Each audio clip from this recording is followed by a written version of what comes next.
Have you been working hard to save money, and then you find yourself at the automobile shop? The hood's up, the mechanic's explaining the cost. You're not shocked anymore. You're just tired of it. You worked so hard to build that savings, and now it's gone again. If you're exhausted from building the same savings over and over, today's going to be about breaking that cycle.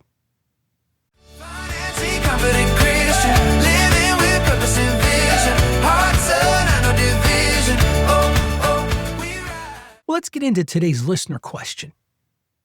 Ralph, every time I manage to save a little money, something comes up and I have to drain it again.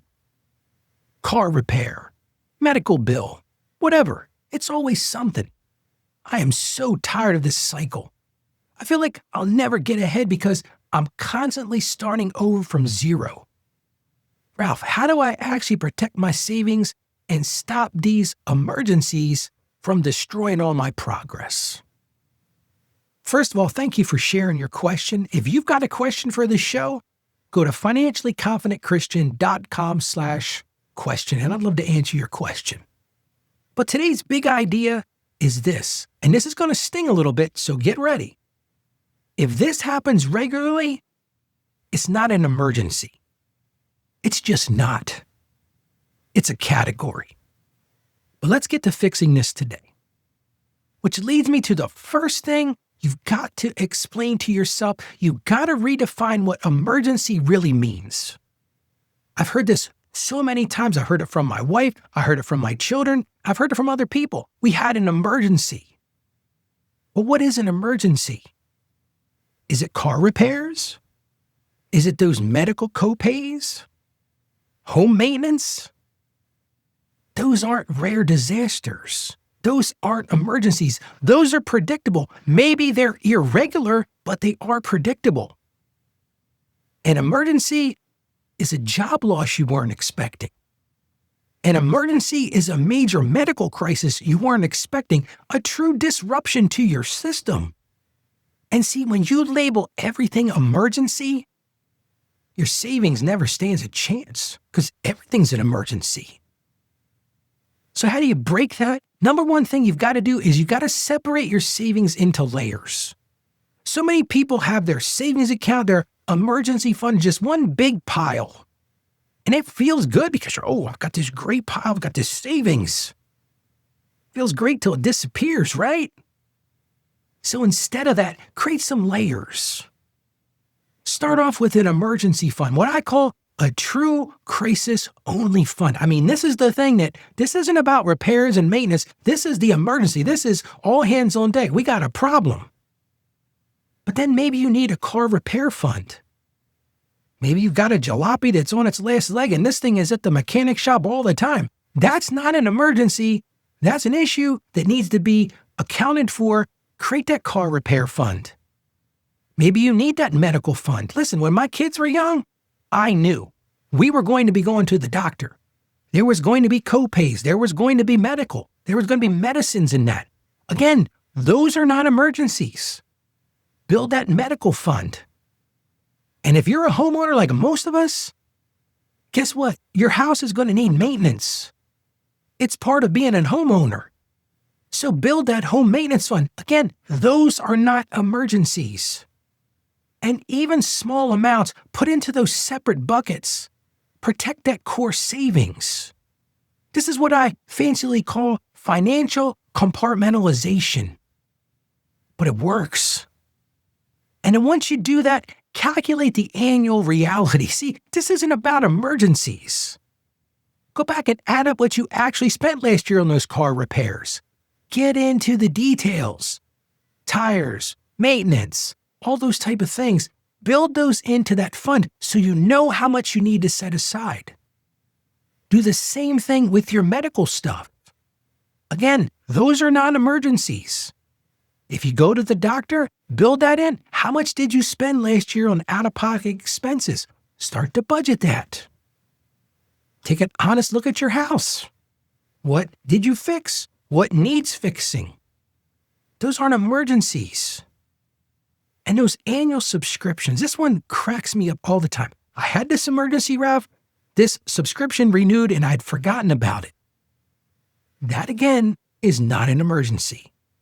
Figure those out, divide the number by 12, and then start to fund that. See, that number isn't unexpected at that point. It's your monthly preparation. And planning for that predictable expense stops that reset cycle. Another thing you've got to do, you've got to protect that real emergency fund with rules.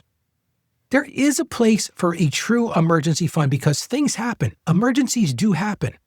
But you got to have a rule for this. I love this rule. Somebody sent this in to me. They said, Ralph, we only touch this for income interruption or true crisis. And when you do use it, because guess what? Things happen in life. Don't feel defeated at that very moment. Create a rebuilding plan. Maybe it's only $25 a week. But start that momentum again because that's going to matter more than what your speed is at the going back and getting to it. And here's a big takeaway thing. Mindset change here. Stop calling it rebuilding, starting over. You're not failing. You're not starting over. Hear me on this. You're using your savings for what it was built for. This was the intention of it from the beginning. Savings is doing its job. That's what protected you from having to run up that credit card or go and borrowing for somebody else. This isn't a time for defeat. This is actually stewardship. And if you have that emergency fund, the goal isn't to never use it. I pray that you don't have those emergencies. But the goal is to use it wisely and rebuild it intentionally. My big takeaway for today, I want you to be prepared, but not panicked. Prepared, not panicked. So here's your big win for today, just a single step that you can take today. I want you to look at one, quote, emergency from the past year. Your list might change now. After listening to this, you're like, wait a minute, Ralph, that probably wasn't an emergency.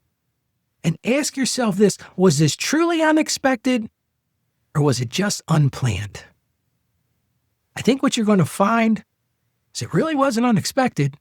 It just wasn't planned. Step 2 of that is create that, we call them fancy names, sinking fund category this week to start building that fund, whether it's your car or your house or those medicals. And listen, just carve out $10 a week or $10 a pay and start to build that fund. It's not an emergency, it's intentionality. Let's get to our Bible verse today. It comes to us from the book of Ecclesiastes, chapter 11, verse 2. Invest in 7 ventures, yes, in 8, for you do not know what disaster may come on the land. I like to use that one when I talk about emergencies, because Scripture reminds us that wise stewardship, really wise stewardship, includes preparing for what we know will eventually come. We know these things are going to come. If you've got a car, it's going to break down sometimes. If you've got a house, it's going to require maintenance. And if you've got kids or yourself, you're going to get sick sometimes. You got to plan for those things. How about we pray right now? Father God, you see how discouraging this cycle feels for us. You see that frustration of rebuilding again and again. So Lord, right now, I ask that you would give my friend wisdom to prepare. And I'm not talking about fear, but really foresight into preparing. And help them separate what is truly a crisis from what is simply a part of life. And at the same time, strengthen their discipline, Lord, protect their true emergency fund, and give them patience as they build those layers of stability. Remind them that using savings wisely is not a failure at all. It's faithfulness. And we ask this in Jesus' name. Amen. Friend, you're not stuck. You're not failing, actually learning to prepare smarter. And if you've got a question for this show, how about sending it to me? You can go to financiallyconfidentchristian.com/question. We'll put that in the show notes, but I want to give it to you again right now. It's financiallyconfidentchristian.com/question. Thank you so much for joining me today. I encourage you to stay financially savvy. May God bless you, and you have a great day today. Financially confident